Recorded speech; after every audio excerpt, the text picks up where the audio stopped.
What are your worst nightmare neighbor conflict stories?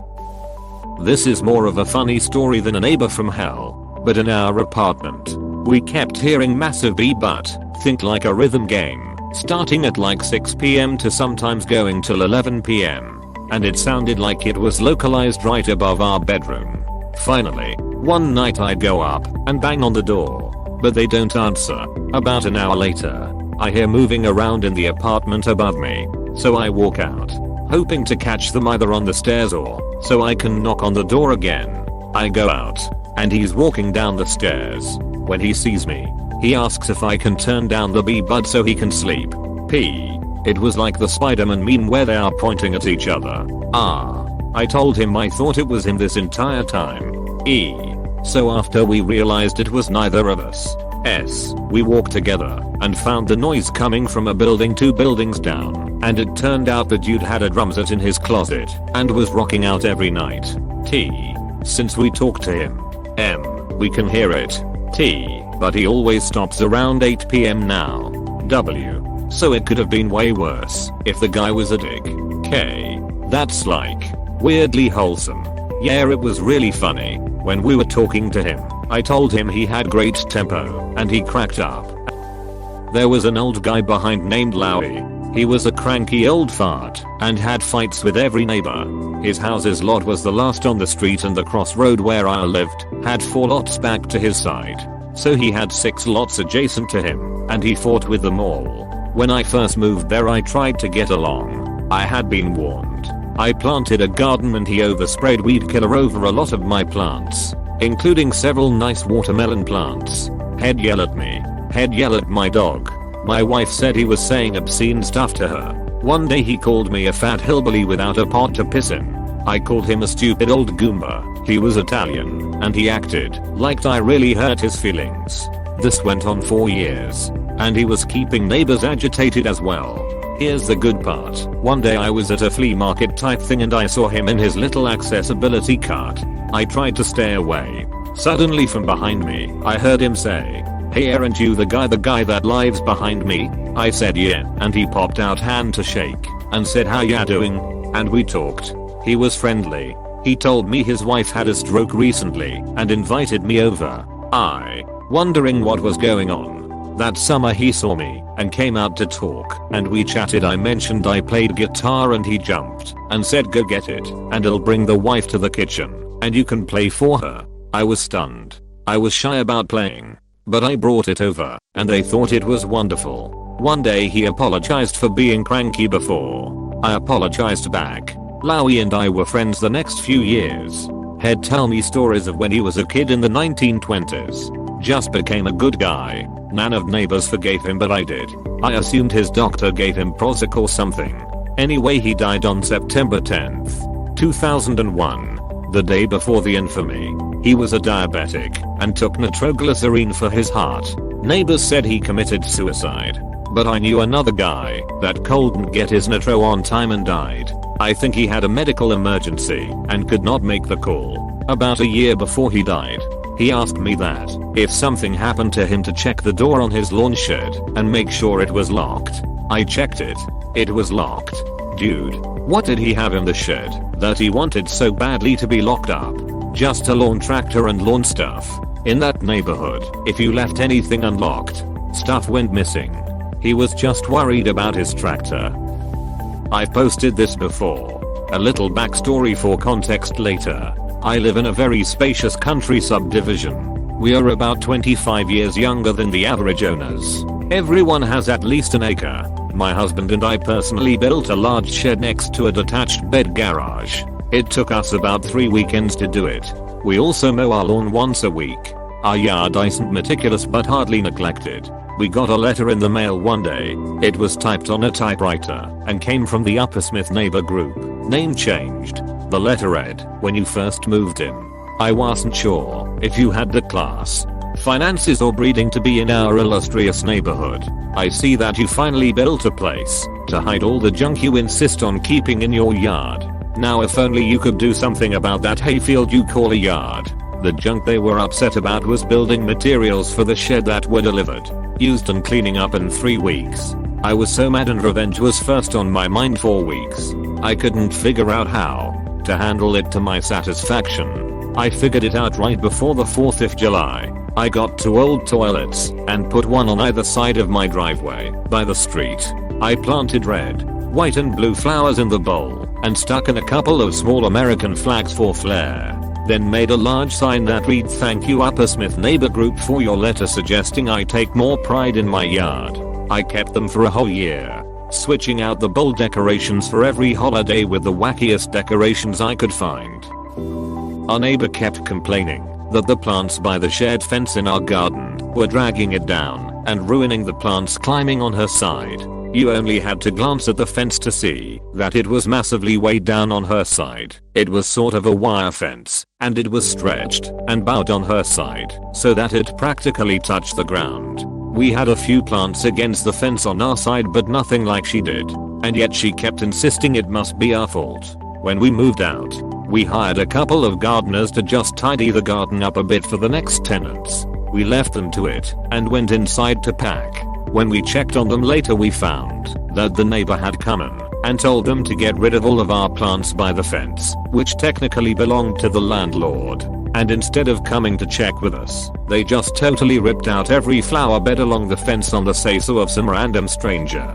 And of course it made no damn difference to the fence whatsoever. As a gardener here, that hurt to read. I'm so sorry. I imagine one of the top rules is only follow the instructions of the person paying you. Not so much a neighbor, but a roommate in my dorm. First semester of my sophomore year, me and a guy named Alex became friends. He was a junior and I was obviously a sophomore, and we both were living in a mostly freshman dorm. I had a super shitty roommate who would often steal and throw away my things and claim it wasn't him, or that it accidentally got thrown away, or would do other random shit vandalizing my stuff. But the hall director just claimed it was minor things and wouldn't take action. But at the semester break Alex's roommate dropped out of school, and we asked the hall director if I could move into Alex's room. He agreed and I moved in for the start of second semester. However, things got off to a very rocky start. Alex apparently went to bed at 7:30 almost every night. He also could not sleep through a single peep. Despite there being no act, he demanded the window stay shut because the ambient noise from outside was too loud. He also complained that my computer fan was too loud, or that me typing on my keyboard was too loud, and demanded both stop after 7:30. I would often go to the dorm room next to us to hang out, to not wake him up, but he claimed our voices carried too much and would tell us to be quiet. So needless to say, things didn't go well. Suddenly at the end of April, only like 3 weeks into February, my grandmother had a stroke and eventually died. I had to fly out of town for the funeral and miss a week of school. Apparently Alex took this as a prime opportunity and he called me to tell me I was moving out. But he also waited until the funeral started to call and left a voicemail knowing both I wouldn't answer and that I couldn't call back for a few hours at the soonest. The call said that he decided to move my stuff into the hallway and I should come get it if I didn't want it stolen. My friends on the floor grabbed my stuff and put it in their rooms to keep safe, but I'm sure some things went missing. I was obviously in no way able to get home that day, nor was I really in the mood to talk to him on the phone about it. However, obviously what he did was both not allowed to the dorm rules, but also was illegal, and he ended up getting kicked out of the dorm, and I ended up having the room to myself for the rest of the year. What an asshole. Karma caught up to him fast, lol. My boyfriend and I had a next door neighbor around our age who we thought seemed alright. Laid back professional. Rented the house with his girlfriend. Smoked a ton of weed. Nothing really noteworthy. His girlfriend eventually left him, and we watched the dude slowly lose his mind after that. After a series of episodes of his screaming arguments on the phone, or when his ex would stop by, we eventually saw it peak when he took a hammer to his cabinets. Our bedroom window had a direct view of his balcony and kitchen window. I was falling asleep when I started hearing a repetitive banging sound and looked out the window to see his perfectly lit kitchen window. In the window was our neighbor just smashing the ever-loving duck out of his kitchen cabinets. I know the landlord just renovated, and those cabinets were brand new. He was demolishing his decking kitchen while screaming and laughing. and we could see everything from the comfort of our own bed. He wasn't able to see us. And I remember being frozen while witnessing this man just unhinged from reality like that. I grabbed my boyfriend as a witness to the event, and the neighbor eventually calmed down and left the kitchen from our view. I don't think I slept much that night. The property manager saw us outside a few weeks later and told us that he moved. Then she told me she thinks the rental is cursed because it's broken up the last 3 couples she moved in. At the time, we were living in a new construction neighborhood, one of the nicest in town. Our next door neighbor was an older lady who lived alone and generally kept to herself. I was very surprised when she knocked on our front door one day and asked if I would walk outside with her. She led me to her backyard and across to the property line for the next house. A family with 2 young kids had moved in there a few months prior. I knew they had kids because the 2 were always outside, even though it was winter. My neighbor lady asked me if I smelled anything. I did, but couldn't identify it. They're cooking meth in that house, she said. I wanted you to verify the smell, so I know I'm not imagining it. She had owned rental houses and had encountered the smell from when tenants ruined one by making meth there. I'm worried about those kids. You go on home now. I'm going inside to call the police. Apostrophe. Cops arrived soon after. The parents were arrested immediately. The dad screamed many swear words towards the older lady's house as 2 officers forced him across the yard and into one of their cars. The mom just kept screaming "my babies" as she was taken to a different police car. I couldn't see the kids, but I could hear them screaming and crying.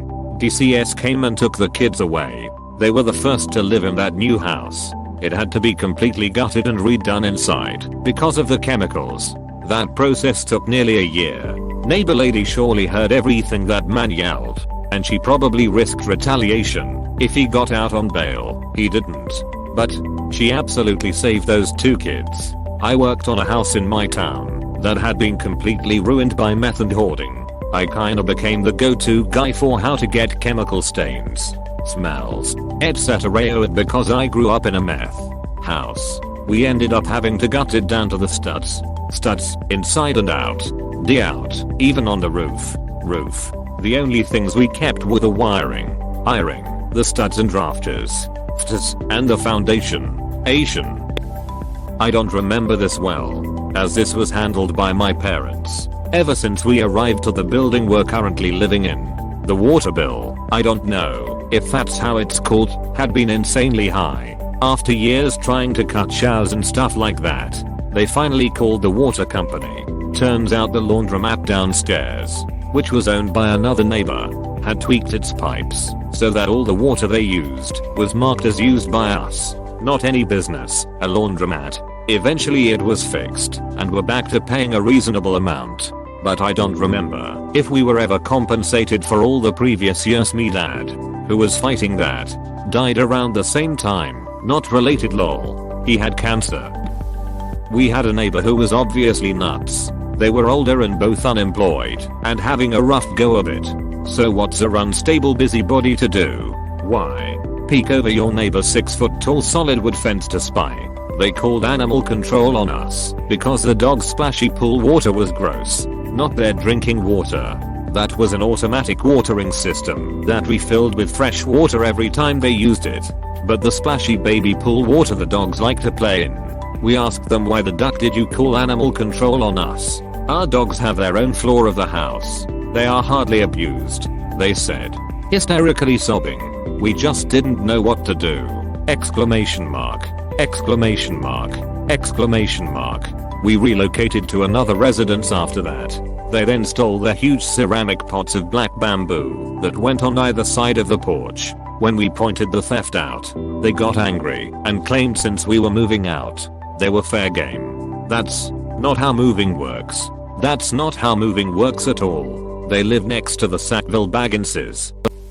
I was fairly young, maybe around 4 or 5. I remember my parents always talking to our direct neighbors about people a few houses down. I didn't really understand it then, but they mentioned things like illegal, dangerous, etc. But it mostly went over my head. Then one time most of people on my block came over to discuss these dangerous neighbors. I don't think anything came of it because I don't think the police were ever called. I remember those people a few houses down were a little crazy and definitely scared me. My parents wouldn't let me and my siblings play in the front yard unsupervised. The whole cul-de-sac had issues with this one house. They would have parties every now and then that would get out of hand and was a huge noise issue. I remember not being able to sleep because the music was so loud. Then one day I came home from school and there were fire trucks and police cars on the street, and that one house was on fire. Since I was only 5, my parents didn't tell me everything and just told me there was a fire and the people who lived there had to move. It wasn't until years later I found out that the people who lived there were some type of drug dealers, and that fire, their meth lab straight up exploded and almost burned the house down. The people were arrested and were never seen again. Did you live on Elm Street? If so, that wasn't no meth lab. My friend's new neighbor asked them to stop cooking food because the smell bothered them, but only in the guest bathroom. When she cozied up to the air vent, she suggested that instead of hot, cooked food, my friend should eat lunch meat and nuts. Or should they heat food the natural way? She did not give any specifics on what that meant. Later in the message she said that, if they must cook food, they should consider simply not cooking food instead. Eventually she went to the leasing office to complain that my friends were cooking their food.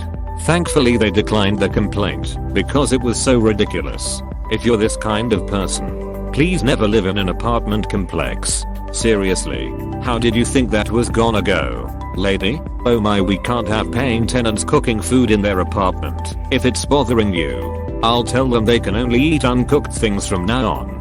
Apostrophe. Ma'am, we provide stoves to our tenants for a reason.